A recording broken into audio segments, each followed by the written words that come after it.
Now, let's dive into today's story. Chapter 1. The Foundation. Rob Sullivan adjusted his silk tie and looked out the floor-to-ceiling windows of his corner office overlooking downtown Seattle. At 45, he commanded one of the most successful private security consulting firms on the West Coast. His clients ranged from tech billionaires to foreign diplomats, all seeking the expertise that only a former Army intelligence officer could provide. Rob's journey to this pinnacle hadn't been easy. Born to a working-class family in rural Oregon, he'd clawed his way through the ranks of military intelligence, spending 12 years in some of the world's most dangerous places. His specialty had been psychological operations and information warfare, skills that translated remarkably well to the corporate world. When he founded Sullivan Security Consulting 8 years ago, he'd built it on a simple principle: knowledge is power, and power properly applied can move mountains. The mahogany desk behind him held framed photos of his family. Diana, his wife of 18 years, smiled back at him from their wedding day, radiant in white, her auburn hair cascading over bare shoulders. Next to it sat a more recent photo of their children: Michael, 20, a junior at Stanford studying business, and Jennifer, 17, a senior at Seattle's most prestigious private academy. Rob had provided them with everything: the sprawling estate in Bellevue, designer clothes, elite educations, and summer homes in the Hamptons. Diana drove a white Range Rover, wore Cartier jewelry, and lunched with Seattle's social elite. Michael's college fund alone was worth nearly $1 million, carefully invested and structured through multiple trusts. Jennifer's was even larger, as Rob had learned from his early mistakes with money management. But success had a price. The long hours building his empire, the frequent travel, the classified nature of much of his work, it had created distance. Diana had complained about feeling neglected, about his cold demeanor. She craved attention, admiration, the thrill of being desired. Rob had dismissed these as the complaints of a spoiled woman who'd forgotten what struggle looked like. He should have paid closer attention. The secure phone on his desk buzzed. "Mr. Sullivan, your wife called. She's moved the dinner reservation to 8:30. His assistant Miranda informed him. Rob frowned. The anniversary dinner at Lou Bernardine, Diana had been excited about it for weeks. Moving it later seemed odd, but he'd learned not to question his wife's social machinations. She navigated Seattle's high society with the skill of a diplomat, and these dinners were as much about maintaining their status as celebrating their marriage. "Thank you, Miranda. Also, can you pull the quarterly reports on our residential security contracts? I want to review them before tomorrow's board meeting." As Miranda's heels clicked away down the marble hallway, Rob turned back to the window. The Space Needle pierced the gray Seattle sky like a spear, and beyond it, Elliott Bay stretched toward the Olympic Mountains. He'd conquered this city through sheer force of will and strategic thinking. Every move had been calculated, every relationship leveraged for maximum advantage. It was a philosophy that had never failed him in business. He was about to learn that family operated by different rules entirely. Chapter 2. The Discovery. The call came at 2:17 a.m. on a Tuesday in October. Rob's encrypted phone, the one only his highest priority clients used, vibrated against the nightstand. Diana mumbled something incoherent and rolled away as he slipped out of bed and into his study. "Sullivan. Mr. Sullivan, this is Agent Chun with the Seattle FBI. We need to discuss a matter involving your security clearance and some irregularities we've discovered." Rob's blood chilled. His government contracts required the highest level of clearance, and any irregularities could destroy everything he'd built. "What kind of irregularities?" "Not over the phone. Can you meet me at the Federal Building downtown? 7th floor, Conference Room B. Come alone." The drive downtown took 25 minutes through empty streets. Rob's mind raced through possibilities. Had one of his employees compromised classified information? Had a client been feeding intelligence to foreign agents? The FBI didn't make 2 a.m. calls for minor infractions. Agent Chun was younger than Rob expected, maybe 35, with the kind of intense focus that marked career intelligence officers. She sat across from him at a metal table with a manila folder and a tablet. "Mr. Sullivan, what I'm about to show you is personal in nature, but it's become a security concern due to your clearance level and the sensitivity of your contracts." She slid the tablet across the table. The screen showed a hotel room, clearly filmed from a hidden camera. Rob's chest tightened as he recognized the woman on the bed. Diana, his wife of 18 years, naked and writhing beneath a man who definitely wasn't him. This was taken 6 weeks ago at the Olympic Hotel, Chun continued. The man is Trevor Hartwell, a real estate developer with known ties to several foreign investment groups that are of interest to us. Rob's hands remained steady as he watched his marriage disintegrate on the small screen. Years of military training had taught him to compartmentalize, to process devastating information without losing operational effectiveness. But inside, something fundamental was breaking apart. How long has this been going on? His voice was calmer than he felt. Our surveillance indicates approximately 8 months. Mr. Hartwell has been using these relationships to gain access to properties and information that could compromise national security. Your wife has been helpful in providing details about your client list and current contracts. Rob's jaw tightened. Diana knew the names of several foreign diplomats and tech executives under his protection. She'd attended enough dinner parties and social functions to piece together sensitive information that, in the wrong hands, could be catastrophic. What else? Agent Chin hesitated. Your children, Mr. Sullivan. They've been in contact with Mr. Hartwell as well. He's been generous with them. Private shopping trips, expensive gifts, promises of internships and business opportunities. Your son Michael has been particularly receptive. The betrayal cut deeper than Rob had thought possible. Not just Diana's infidelity, but his children's complicity in it. Michael and Jennifer had been accepting gifts from the man who was destroying their family, who was potentially compromising national security using their mother as a conduit. What do you need from me? We need you to act normally while we build our case against Hartwell. No confrontations, no changes in behavior that might alert him. Can you do that? Rob nodded. How long? 6 weeks, maybe 8. We're close to having everything we need. As Rob drove home through the pre-dawn darkness, his mind was already working. The FBI wanted to wait 6 to 8 weeks. That was their timeline, their operation, their rules. But Rob had learned long ago that sometimes you had to make your own rules. Sometimes the system wasn't fast enough, wasn't thorough enough, wasn't permanent enough. He'd spent 18 years building a life with Diana, providing for his children, creating what he thought was an unshakable foundation. They'd chosen to betray that foundation, to sell it out for excitement and money and promises from a man who saw them as nothing more than useful tools. Rob pulled into his driveway and sat in the darkness, staring at the house he'd bought for his family. The house where his wife had been planning her betrayal, where his children had been counting money from her lover. He'd given them everything. Now he was going to take it all away. But first, he needed to know exactly how deep this betrayal went. Chapter 3. Intelligence Gathering. Rob spent the next 3 weeks playing the perfect husband and father while methodically dissecting his family's betrayal.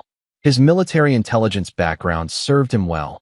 He knew how to gather information without leaving traces, how to monitor communications without detection, and most importantly, how to remain invisible while doing it. The discovery started with Diana's laptop. A simple keylogger installed during one of her shopping trips gave him access to her emails, social media accounts, and text messages. What he found was worse than infidelity. It was a complete destruction of everything he'd thought their marriage represented. Diana's messages to Trevor were filled with mockery of Rob's boring lifestyle, complaints about his emotional distance, and detailed information about his business that she had no right to share. She'd photographed documents in his study, copied client lists, and even recorded conversations she'd overheard during his business calls. But the children's involvement cut deepest.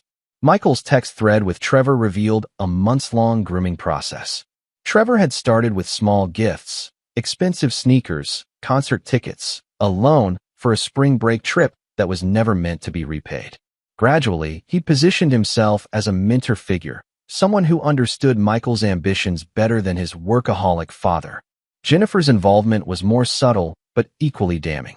Trevor had hired her for a summer internship at his development company, paying her an obscene amount to do minimal work while pumping her for information about Rob's security clients and their properties.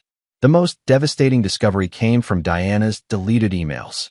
In them, she and Trevor discussed their exit strategy, a plan to divorce Rob, take half his assets, and start fresh together.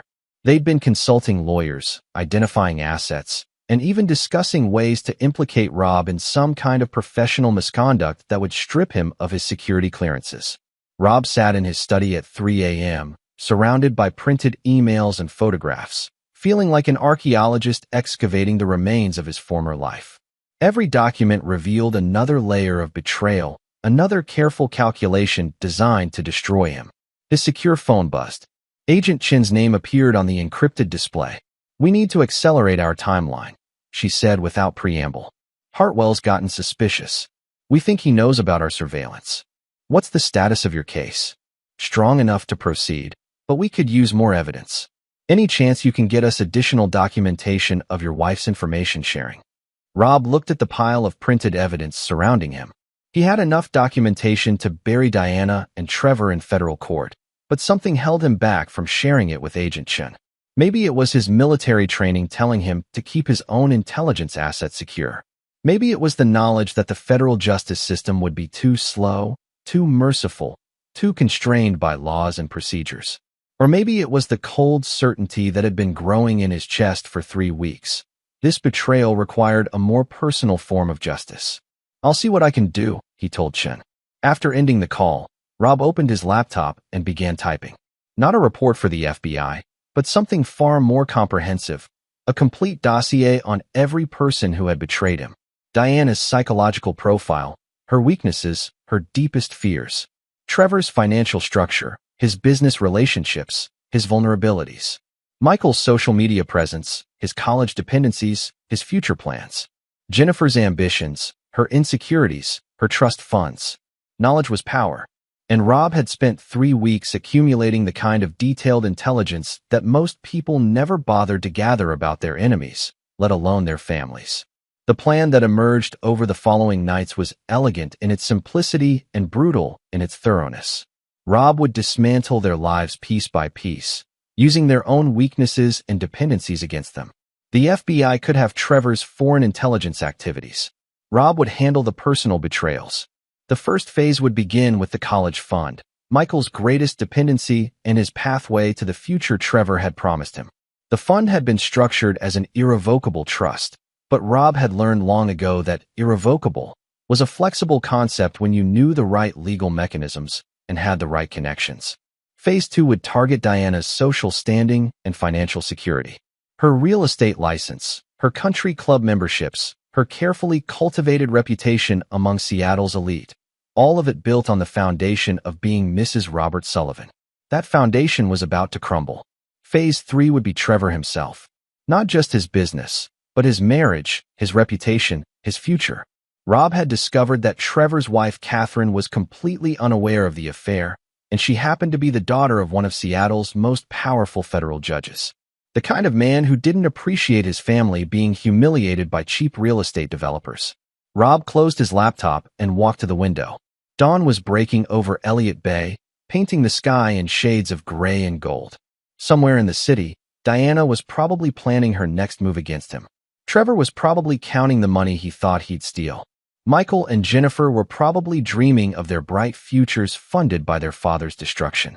They had no idea that the man they betrayed wasn't just a successful businessman. He was a weapon, forged in the world's most dangerous places and sharpened by years of psychological warfare. And weapons, once aimed, didn't miss their targets. Chapter 4. The First Strike. Rob's first move came on a Thursday morning in November, delivered with the precision of a surgical strike. He'd spent 2 weeks setting up the legal framework, using a network of attorneys and financial consultants who specialized in high-stakes asset protection. None of them knew the full scope of his plan. Rob had learned long ago to compartmentalize information even among allies. Michael's college fund existed in a complex trust structure that Rob had designed years earlier to protect it from taxes and potential creditors. But like any good intelligence officer, Rob had built hidden mechanisms into the structure. Triggers that could be activated under specific circumstances. Circumstances like the beneficiary engaging in activities that could compromise national security. The call came to Michael's dorm room at Stanford at exactly 9:47 a.m. Pacific time, just as he was finishing his morning economics lecture. "Mr. Sullivan, this is Dean Richardson's office. We need you to come in immediately regarding your financial aid status." Michael's stomach dropped. His financial aid? That was impossible. His father's trust fund covered everything. Room, board, tuition, even his expensive social activities. There had to be some mistake. 20 minutes later, Michael sat across from Dean Richardson's assistant, a stern woman with wire-rimmed glasses who spoke in the flat tones of administrative doom. Mr. Sullivan, we've received notification from your trust administrator that your education funding has been suspended pending a federal investigation into potential security violations. Effective immediately, your account balance is zero, and your spring semester registration has been canceled. Michael's hands shook as he read the official document. Security violations? Federal investigation? This made no sense. There has to be some mistake. My father would never. The notification came from Sullivan Financial Trust Management, signed by your father as the trust administrator. I'm sorry, Mr. Sullivan, but unless alternative payment arrangements are made within 30 days, you'll need to withdraw from the university. Michael stumbled out of the administration building in a daze. His phone buzzed with a text from his girlfriend Ashley. Babe, my dad says there's some FBI thing about your mom and that real estate guy. Call me. Then another text from his sister Jennifer. Dad knows everything. Trevor's been arrested. Mom's freaking out. What do we do? Michael tried calling his father's office, but Miranda's voice was coldly professional. Mr. Sullivan is unavailable and has left instructions not to take calls from family members regarding personal matters. He tried his father's personal cell. It went straight to voicemail. Then he tried his mother. Diana's voice was frantic, barely coherent. Michael, thank God. Listen to me carefully. Your father has lost his mind. He's destroyed everything. Trevor's been arrested by the FBI. They froze his accounts. And now your father is trying to destroy us too. You need to come home right now. Mom, what's happening with my college fund? They're saying. He triggered some kind of clause, something about security violations. His lawyers are saying that because Trevor was under investigation, it invalidated the trust. It's insane, Michael. He's punishing us for something we had nothing to do with. But Michael knew that wasn't entirely true. The gifts from Trevor, the summer job for Jennifer, the inside information they'd shared about their father's business. They'd all known it was wrong, but Trevor made it seem harmless. Exciting, like they were finally part of something important instead of just the children of a workaholic who never had time for them. Now it was all falling apart. Meanwhile, across Seattle, Diana was discovering that her own world was crumbling with equal precision. Her real estate license was under review by the state board following irregularities in client confidentiality practices. Her membership at the exclusive Rainier Club had been temporarily suspended, pending resolution of unspecified ethical concerns. 3 major social events she'd been planning had been canceled by hosts who suddenly found excuses to exclude her. Most devastating of all, her personal bank accounts had been frozen, not by the government, but by her own bank, acting on instructions from her husband as the primary account holder. The credit cards, the investment accounts, even her access to the household finances, all of it required Rob's signature, and Rob had made it clear through his attorneys that no such signatures would be forthcoming. Trevor's arrest had been swift and thorough. The FBI had raided his offices at dawn, seizing computers, files, and financial records. His wife, Catherine, had learned about the affair from federal agents who'd shown her the hotel surveillance footage as part of their investigation. By noon, she'd filed for divorce and taken their children to her father's estate, where Judge Morrison was reportedly planning a response that would make Trevor's legal troubles seem like minor inconveniences. But Rob's masterstroke was yet to come. At exactly 3:30 p.m., as Diana sat in her empty house, trying to figure out how to pay for groceries without access to credit cards, her phone rang. Mrs. Sullivan? This is Thomas Morrison, Judge Morrison. I believe you know my daughter Catherine. Diana's blood went cold. Everyone in Seattle knew Judge Morrison's reputation.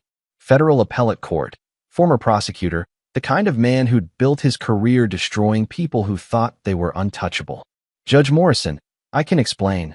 Mrs. Sullivan, I'm not calling for explanations. I'm calling to inform you that my son-in-law's indiscretions have created a very personal problem for my family. My daughter is devastated. My grandchildren are asking why Daddy was on the news. And I've learned that you've been instrumental in facilitating these problems. The line went quiet for a long moment. I want you to understand something, Mrs. Sullivan. Your husband and I had a very interesting conversation this morning. We've reached certain understandings about how this situation will be resolved. I thought you should be aware that your legal options going forward may be somewhat more limited than you might expect." The line went dead. Diana sat in her kitchen, surrounded by the remnants of a life that had been systematically dismantled in less than 8 hours. Outside, her neighbor Mrs. Chun was walking her dog, pointedly avoiding eye contact with the house that had become the center of Seattle's latest scandal. Her phone buzzed with a text from an unknown number. "This is just the beginning. You wanted excitement. Now you have it." For the first time since this nightmare began, Diana started to understand exactly who she'd been betraying. Not just a husband, but a man who'd spent 12 years learning how to destroy his enemies without leaving fingerprints. A man who'd built an empire on the principle that information was power, and power properly applied could move mountains. A man who'd just turned that power against his own family. Chapter 5: Psychological Warfare. 3 days after Michael's financial collapse, Rob's campaign entered its second phase. He'd learned during his military service that the most effective warfare was psychological. Breaking an enemy's will to fight was far more efficient than simply attacking their resources. Fear, uncertainty, and isolation could accomplish what brute force never could. Diana discovered this principle firsthand when she attempted to hire a divorce attorney. The first lawyer she contacted, a prominent family law specialist, took her call but politely declined representation due to potential conflicts of interest. The second attorney did the same. By the fifth rejection, Diana realized that her husband's network extended far deeper into Seattle's legal community than she'd ever understood. Rob had spent 8 years building relationships with judges, prosecutors, and the city's most influential attorneys. His company had provided security consulting for their firms, protected their families during high-profile cases, and handled sensitive investigations that earned him both gratitude and leverage. Now he was calling in those debts. The psychological pressure intensified when Diana received a manila envelope with no return address. Inside were photographs, surveillance shots of her meeting with Trevor, entering hotel rooms, sharing intimate moments she'd thought were private. But worse than the photos were the documents. Copies of every email she'd sent, every text message, every piece of information she'd shared about Rob's business. At the bottom of the stack was a single sheet of paper with a handwritten note. "I know everything. Every betrayal. Every lie. Every secret you think you're keeping. This is your only warning. R." Diana's hands shook as she read it. The implications were clear. If she tried to fight the divorce, if she attempted to claim half his assets or portray herself as a victim, every piece of evidence would become public. Her affair would be front-page news in the Seattle Times. Her children would see exactly what kind of woman their mother really was. But the note wasn't just a threat. It was psychological torture, designed to make her paranoid about what else Rob might know, what other evidence he might have, what other traps he might have set. Diana found herself checking her phone obsessively, wondering if he was still monitoring her calls. She avoided her usual restaurants and shopping centers, terrified of running into people who might have heard about the scandal. Meanwhile, Jennifer was discovering that her senior year at Seattle Academy had become a nightmare of social humiliation. Her classmates' parents worked in law, finance, and tech, exactly the circles where her father's reputation carried weight and where Trevor's arrest had become gossip fodder. Girls who'd been her best friends suddenly found excuses to avoid her. Teachers who'd once praised her work now treated her with cool professionalism. The final blow came when she was called to the headmaster's office and informed that her irregular employment situation with Hartwell Development had created questions about academic integrity. Her summer internship, which had paid her $15,000 for essentially no work, was being investigated as a potential case of academic fraud. Her early admission to Northwestern was under review. Jennifer tried calling her father, but like Michael, she reached only voicemail. She tried going to his office, but Miranda informed her that Mr. Sullivan was traveling on business and couldn't be reached. The message was clear. She was on her own. Michael, meanwhile, had become a pariah at Stanford. His fraternity brothers, embarrassed by the federal investigation surrounding his family, had quietly suggested he consider taking a leave of absence. His girlfriend Ashley's father, a tech executive who'd done business with Sullivan Security Consulting, had forbidden her from seeing him. The The social network Michael had built around his family's wealth and status evaporated overnight. Desperate, Michael drove home to Seattle, planning to confront his father directly. But when he arrived at the family estate, he found his access codes had been changed. The security guard, an employee of his father's company, politely but firmly informed him that he was no longer authorized to enter the property. Standing outside the gates of his childhood home, Michael felt the full weight of his father's power for the first time. This wasn't just anger or disappointment. This was systematic destruction, carried out with military precision by a man who'd spent his career learning how to neutralize threats. That night, Michael called his father's personal cell one more time. To his surprise, Rob answered on the first ring. "Hello, Michael. Dad, please. We need to talk. I know you're angry, but..." "Angry?" Rob's voice was calm, almost conversational. "Michael, I'm not angry. Anger is an emotion. What I'm experiencing is strategic clarity."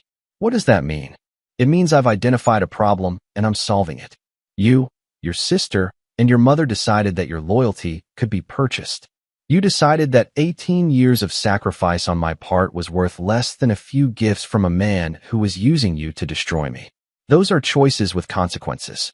Dad, we didn't know. You knew enough. You knew Trevor was my wife's lover. You knew the gifts he was giving you were inappropriate. You knew the information you shared with him was confidential. You made your choices, Michael. Now you get to live with them." The line went quiet for a moment. When Rob spoke again, his voice carried the cold certainty of a man delivering a verdict. "Your college fund has been restructured into a charitable foundation focused on supporting military families. Your access to our family assets has been permanently revoked. Your mother will receive exactly what she's entitled to under our prenuptial agreement, which is considerably less than she anticipated. And all of you will learn what life looks like without the protection of the Sullivan name. Dad, you can't just..." "Michael, I spent 12 years in places where betrayal meant death. I learned to identify threats before they could destroy me. I learned to eliminate those threats completely and permanently. You and your sister and your mother decided to become threats to everything I built. Now you're learning what happens to threats." Rob paused, and when he continued, there was something almost like sadness in his voice. "I gave you everything, Michael. The best education money could buy, every opportunity you could want, a future that most people only dream about. And you traded it all for trinkets from a man who saw you as nothing more than a useful tool. That wasn't just betrayal, it was stupidity. And I don't tolerate either one." The line went dead. Michael stood in his dorm room, staring at his phone, finally understanding that this wasn't a family argument that could be resolved with apologies and time. This was war, declared by a man who'd spent his entire adult life learning how to win wars completely and permanently. And Michael was just beginning to understand how thoroughly he'd chosen the losing side. Chapter 6: The Web Titans. By December, Rob's psychological campaign had achieved its intended effect. His family was isolated, financially desperate, and beginning to turn on each other as the pressure mounted. Diana had moved into a studio apartment in Capitol Hill, forced to work as a receptionist at a small real estate office after her license was suspended. Jennifer had withdrawn from Seattle Academy and was working at a coffee shop, her Northwestern admission officially rescinded. Michael had dropped out of Stanford and returned to Seattle, sharing his mother's cramped apartment and working nights at a warehouse. But Rob wasn't finished. The third phase of his plan required patience and careful timing, because it involved not just his family, but the man who'd orchestrated their betrayal. Trevor Hartwell was discovering that federal charges were only the beginning of his problems. His real estate empire, built on leveraged investments and foreign partnerships, was collapsing under FBI scrutiny.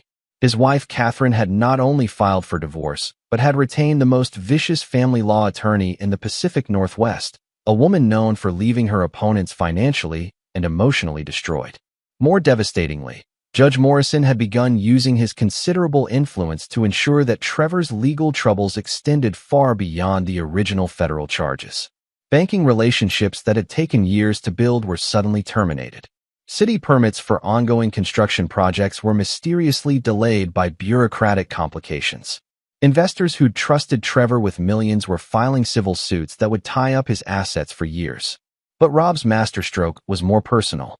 Through his intelligence network, he'd learned that Trevor had been running the same seduction scheme for years, targeting wealthy married women, using their information for his business advantage, then discarding them when they became liabilities. Diana wasn't his first victim. She was just the most recent. Rob compiled evidence of Trevor's previous affairs, complete with photos, financial records, and communications. Then he systematically contacted every woman Trevor had betrayed, offering them the evidence they needed to file their own lawsuits. 7 women came forward, each with devastating stories of manipulation and fraud. The collective weight of these revelations destroyed what remained of Trevor's reputation. Seattle's social circles, already buzzing with gossip about the FBI investigation, turned completely against him. He became a pariah, unable to show his face at the clubs and restaurants where he'd once conducted business. Trevor's desperation led him to make a critical mistake. He contacted Diana, suggesting they could work together to minimize their legal problems. He proposed that Diana testify on his behalf, portraying their relationship as a genuine romance rather than a calculated manipulation. In return, he'd help her find legal representation to fight Rob's divorce terms. Diana, financially desperate and socially isolated, agreed to meet him at a small restaurant outside the city. What she didn't know was that Rob had been monitoring Trevor's communications through FBI channels, and he knew about the meeting before it happened. The restaurant Trevor chose was one that Rob's company had installed security systems for 6 months earlier. Systems that included sophisticated audio recording capabilities. The conversation that took place between Diana and Trevor was captured in perfect digital clarity. During their meeting, Trevor revealed the full scope of his manipulation. He admitted that he'd targeted Diana specifically because of Rob's security clearances and client list. He detailed how he'd used the information she provided to manipulate real estate deals and investment opportunities. Most damningly, he described their affair as a business arrangement that had simply gotten complicated when the FBI became involved. Diana, already emotionally fragile from months of psychological pressure, broke down during the conversation. She admitted that she'd never loved Trevor, that she'd been flattered by his attention and excited by the danger of the affair. She revealed that she'd always resented Rob's success, felt diminished by it, and wanted to prove she could be important in her own right. The recording was a perfect encapsulation of everything Rob had suspected about their betrayal. It wasn't love or passion that had driven Diana's affair. It was vanity, greed, and a fundamental disrespect for everything he'd sacrificed to provide for their family. Rob made copies of the recording and delivered them strategically. One went to the FBI as evidence in their case against Trevor. Another went to Catherine's divorce attorney, providing devastating ammunition for her proceedings. A third went to the Seattle Times reporter who'd been covering the federal investigation, ensuring that the most humiliating details would become public record. But the fourth copy went directly to Michael and Jennifer, delivered with a note that read, "This is what your mother really thinks of our family. This is what the man you chose to trust really thinks of you. I want you to understand exactly what you were defending when you betrayed me." The recording devastated what remained of the family's unity. Michael and Jennifer, already struggling with the consequences of their choices, were forced to confront the reality that their mother's affair hadn't been a romantic mistake, but a calculated betrayal of everything their father had built. They began to understand that Trevor had never cared about them personally. They'd been useful tools in his manipulation of Diana, nothing more. Jennifer, in particular, was crushed by the realization that her internship had been a payoff designed to keep her complicit in the scheme. The $15,000 she'd been paid wasn't recognition of her abilities. It was hush money, designed to make her an accomplice in her father's destruction. As winter deepened into spring, Rob's campaign reached its inevitable conclusion. Trevor pled guilty to federal charges and was sentenced to 8 years in prison, his fortune completely destroyed by legal fees and civil settlements. Catherine's divorce settlement left him with nothing but debt and disgrace. Diana's divorce was finalized in March, granting her exactly what the prenuptial agreement specified: $50,000 and no claim to Rob's business or properties. Her attempts to portray herself as a victim were undermined by the restaurant recording, which had become public knowledge throughout Seattle's legal and social communities. But the most devastating blow was yet to come. Michael, desperate and financially ruined, made one final attempt to reconcile with his father. He'd grown up believing that family bonds were unbreakable, that eventually love would overcome anger, that his father's wealth and success made him invulnerable to the kind of permanent consequences that destroyed other families. He was about to learn how wrong he'd been. Chapter 7. The Final Gambit. Spring brought no mercy for the Sullivan family. Michael's situation had become desperate. Kicked out of Stanford, unable to afford to return, working a minimum-wage warehouse job while living in his mother's studio apartment. He'd applied to community colleges, but couldn't afford even their modest tuition without financial aid. His applications for student loans were rejected due to his family's previous wealth, which created the assumption that parental support was available. Jennifer's situation was equally dire. Without her Northwestern admission, she was facing the prospect of starting over at a community college while working at the coffee shop to help pay their rent.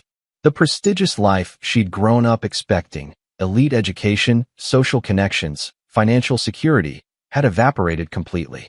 Diana was working 60-hour weeks at the real estate office, making barely enough to cover their basic expenses.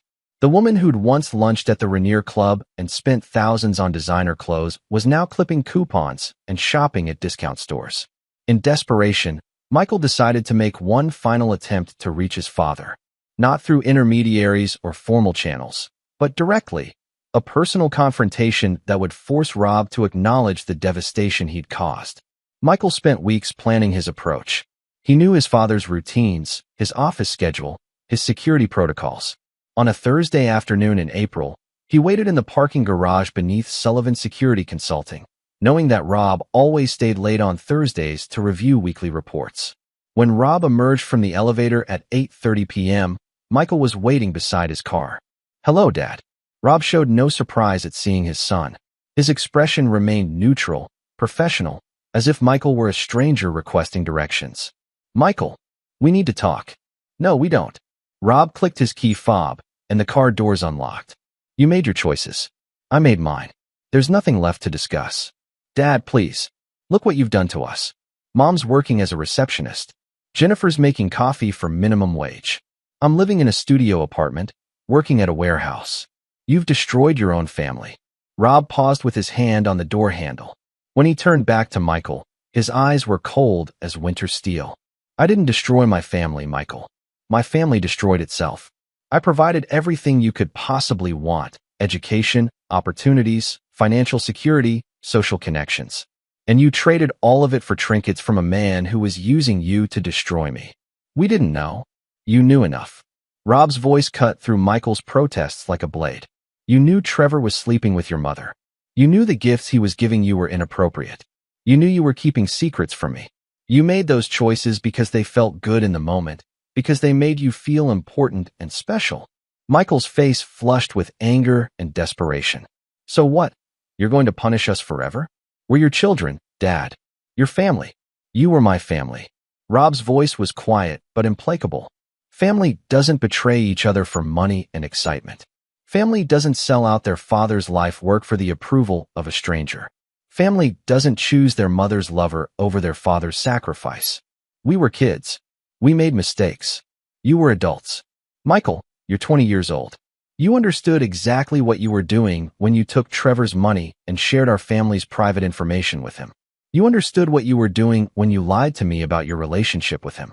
You chose his side because you thought he offered you a better deal. Rob opened his car door, then paused again.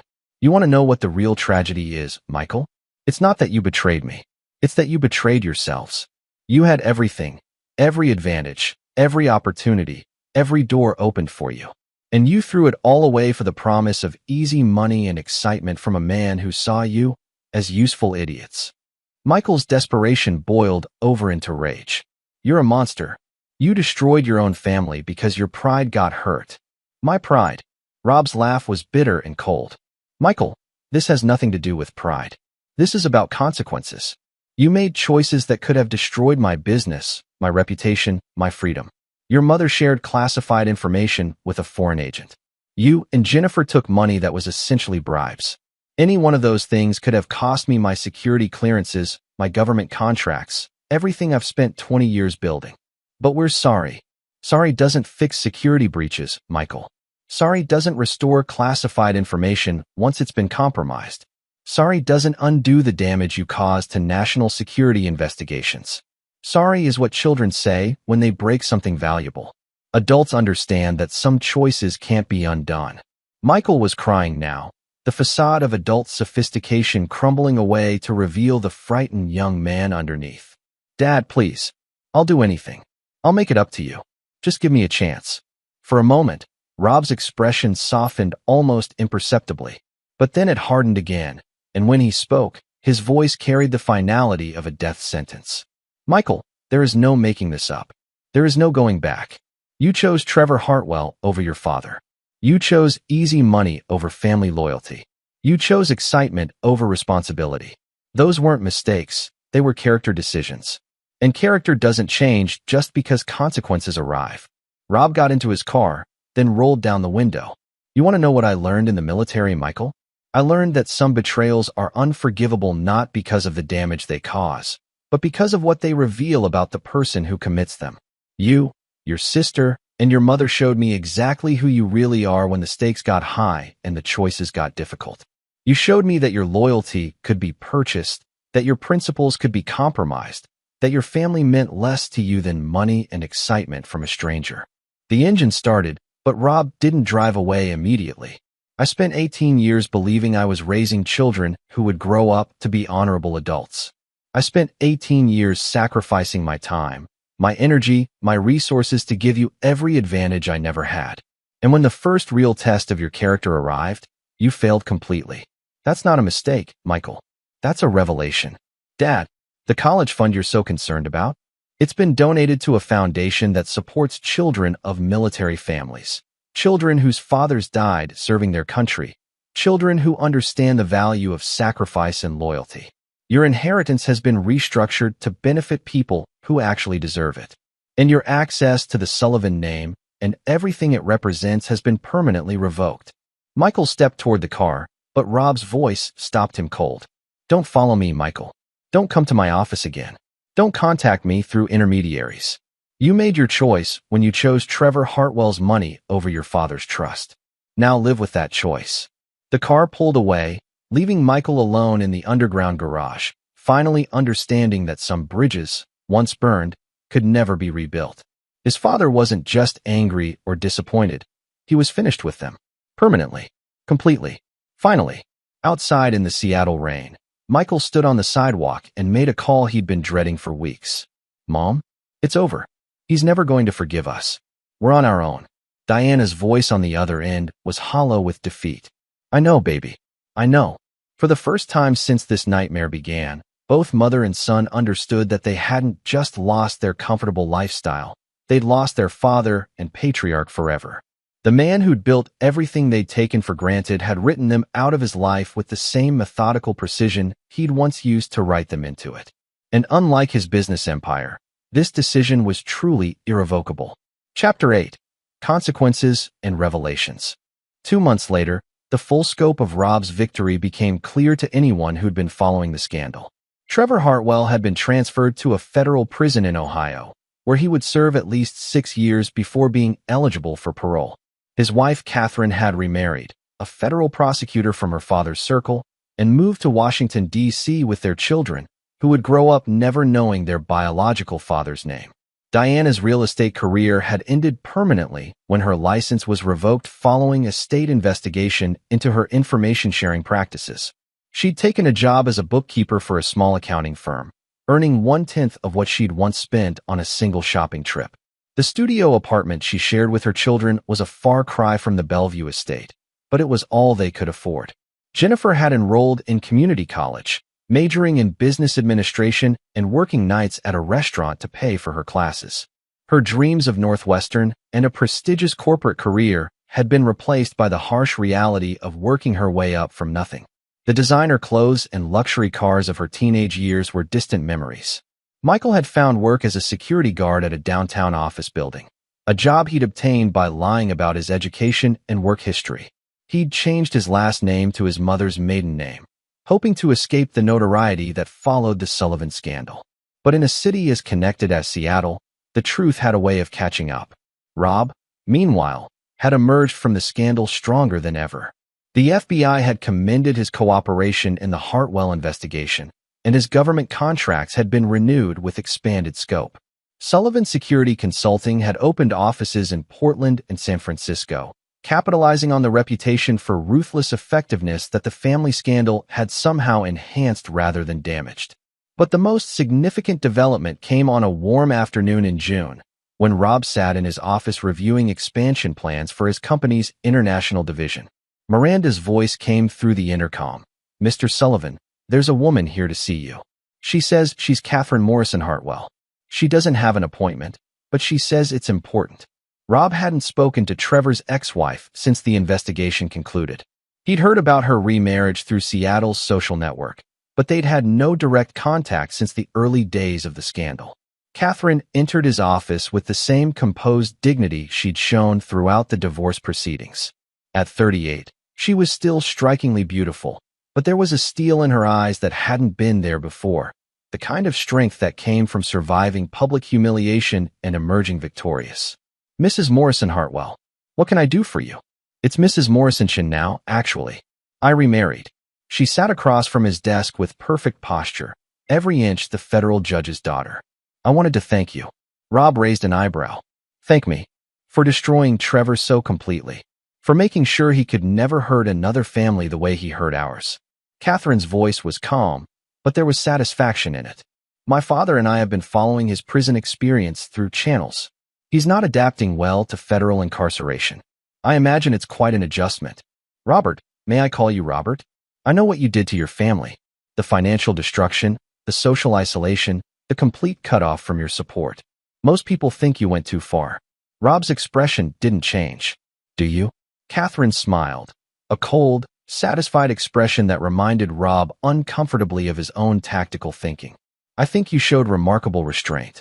If I discovered that my children had betrayed me the way yours betrayed you, I'm not sure I would have stopped at financial consequences." She opened her purse and withdrew a business card. "My new husband is David Chun. He's a federal prosecutor specializing in international financial crimes. We've been following your company's work, and David thinks you might be interested in some consulting opportunities with the Justice Department." Rob accepted the card. "What kind of opportunities?" "The kind that would expand your security clearances considerably. The kind that would make you even more untouchable than you already are." Catherine stood, smoothing her skirt. "Trevor wasn't the only person running schemes like his, Robert. There are others out there, manipulating vulnerable people, compromising national security for personal gain. David's department needs someone with your particular skill set to help identify and neutralize these threats." "And you're recommending me?" "I'm recommending a man who proved that betrayal has consequences, that justice can be achieved outside the court system, and that some people understand the true value of loyalty and principle." Catherine moved toward the door, then paused. "My father always said that the best revenge is success. You've certainly proven that principle." After she left, Rob sat in his office thinking about the conversation. Catherine was offering him something he'd never expected, validation from someone who understood the true scope of what he'd accomplished. Not just the destruction of his enemies, but the complete reconstruction of his life on his own terms. His family had chosen to betray him, and he'd chosen to excise them from his life like a surgeon removing cancer. It had been brutal, systematic, and permanent, but it had also been necessary. Some violations of trust were so fundamental that forgiveness wasn't just impossible, it was dangerous. Rob looked out at the Seattle skyline, where construction cranes marked the growth of a city that increasingly respected strength over sentiment. His company was thriving, his reputation was unassailable, and his future was entirely his own. He'd learned that family wasn't about blood or obligation. It was about loyalty and shared values and mutual respect. The family he'd built through DNA had failed those tests completely. But perhaps, through his work and his principles and his refusal to accept betrayal, he could build something better. Something that would last, because it was based on merit rather than sentiment, on choice rather than accident of birth. His phone buzzed with a text from an unknown number.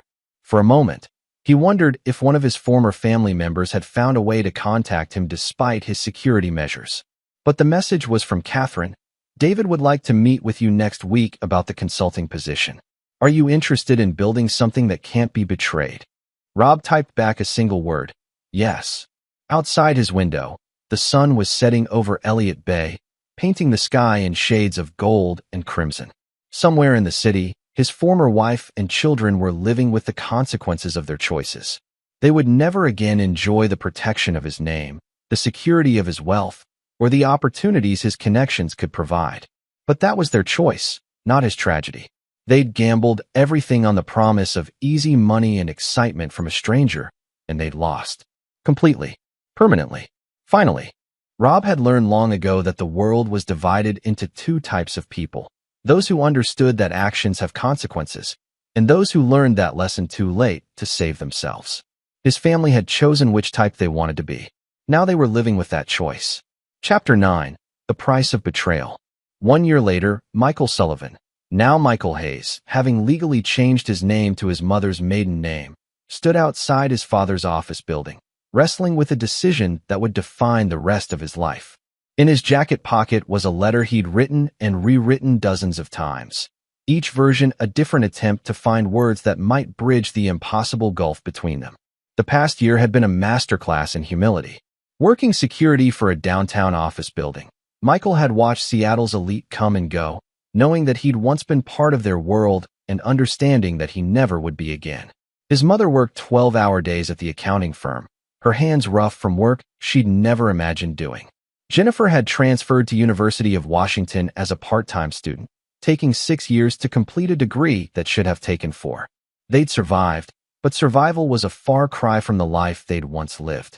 Every day brought reminders of what they'd lost, not just the money and status, but the sense of security that came from being part of something larger than themselves. They'd been cast out from the protection of the Sullivan name, forced to make their own way in a world that offered no second chances for their kind of betrayal. But it was something else that brought Michael to his father's building on this gray Seattle morning. 3 days earlier, he'd received a call from the Seattle Police Department. Diana Hayes, formerly Diana Sullivan, had been found dead in her apartment, apparently from an overdose of prescription pain medication.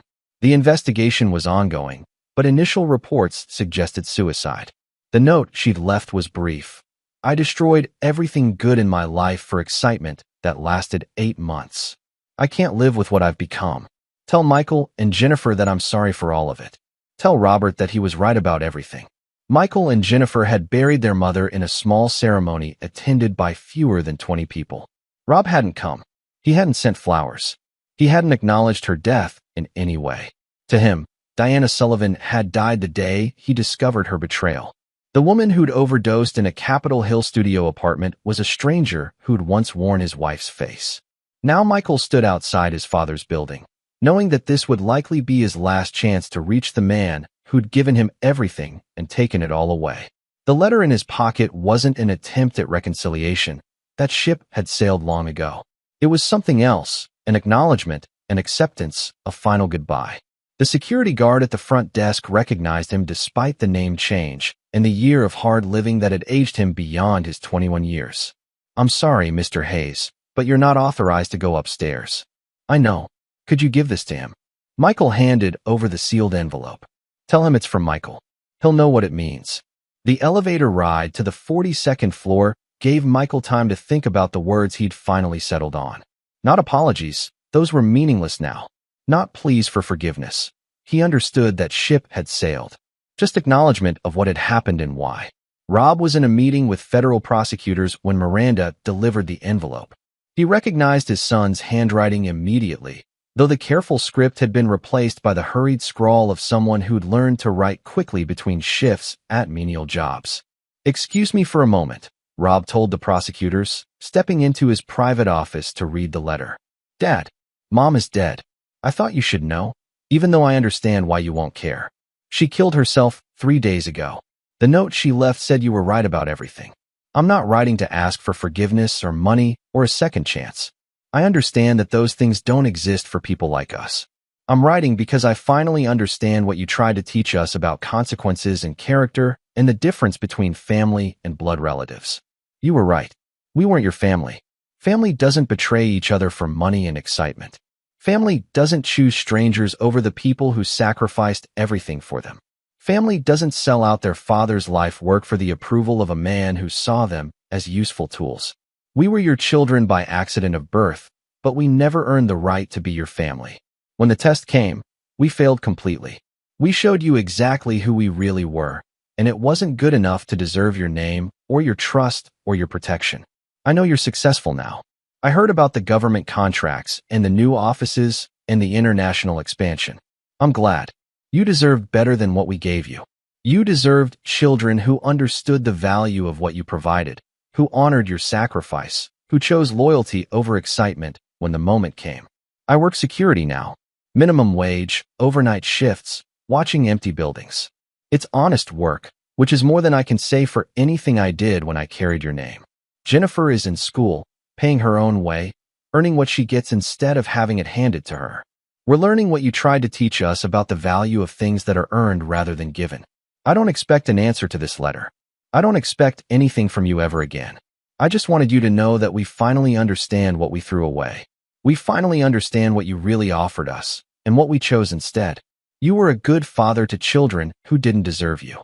You were a loyal husband to a wife who betrayed you.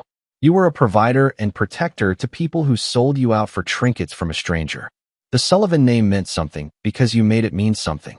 We never earned the right to carry it, and we proved that when we chose Trevor Hartwell's money over your trust. I'm sorry for what we cost you. Not sorry in the way children say when they break something valuable, but sorry in the way adults say when they understand the full weight of their choices and the permanent nature of their consequences. We destroyed your family, Dad, but maybe that was necessary for you to build something better, something based on merit instead of obligation, something that can't be betrayed because it's built on choice instead of accident. I hope you find the family you deserve, people who understand loyalty and sacrifice and the true meaning of honor, people who would choose you over money and excitement and the promises of strangers. We weren't those people. We never were. Michael. Rob read the letter twice, then walked to his window overlooking Elliott Bay. The federal prosecutors were waiting in his conference room to discuss a new international assignment that would expand his company's reach into Europe and Asia. Catherine Morrison-Shun's husband had proven to be an excellent professional contact, opening doors that led to opportunities Rob had never imagined. His life had been rebuilt on a foundation of merit and mutual respect rather than blood obligation and unearned loyalty. The people in his orbit now were there because they'd proven their worth, demonstrated their reliability, earned their place through competence and character. It was a better life than the one he'd lost. Cleaner, more honest, more sustainable. His phone buzzed with a reminder about the afternoon meeting. Rob folded the letter and placed it in his desk drawer, then returned to the conference room where prosecutors and federal agents were waiting to discuss operations that would protect national security and destroy the kind of people who traded secrets for personal gain. People like Trevor Hartwell. People like Diana Sullivan. People like the children who'd once carried his name but had never earned the right to call him family. In the 42nd floor conference room, Rob Sullivan outlined strategies for identifying and neutralizing threats to national security. Outside the windows, Seattle stretched toward the mountains and the sea, a city built by people who understood that some things were worth protecting and some betrayals demanded permanent consequences. Far below, in the lobby of the building, a young man who'd once been Michael Sullivan walked back into the Seattle rain. He would return to his security job, to his small apartment, to a life built on the simple principle of earning what he received rather than expecting what he wanted. He would never see his father again. But for the first time since this nightmare began, he understood that this wasn't a tragedy, it was justice. Some bridges, once burned, were meant to stay destroyed. Some families, once shattered, revealed that they'd been built on false foundations from the beginning. Rob Sullivan had lost a wife and 2 children, but he'd gained something more valuable, the knowledge that his loyalty and resources and protection would only go to people who deserved them. People who understood that family was something you earned, not something you inherited. The rain fell on Seattle as it always had, washing the city clean for another day of building and growing and proving that some things lasted because they were built on solid ground, while others fell because they'd never had real foundations at all. In his office 42 floors above the street, Rob Sullivan returned to the work of building something that couldn't be betrayed. Something that would last because it was based on choice rather than obligation, on merit rather than sentiment, on loyalty that was earned rather than assumed. The price of betrayal, he'd learned, was everything. But the reward for refusing to accept it was freedom. The freedom to build something better from the ashes of what should never have been trusted in the first place. Outside his window, the city stretched toward tomorrow, full of possibilities for those strong enough to seize them and wise enough to protect them from those who would betray them for the promise of easy money and temporary excitement. Rob Sullivan had learned that lesson in the hardest way possible, but he'd learned it completely, permanently, and finally, and that knowledge would serve him well in whatever came next.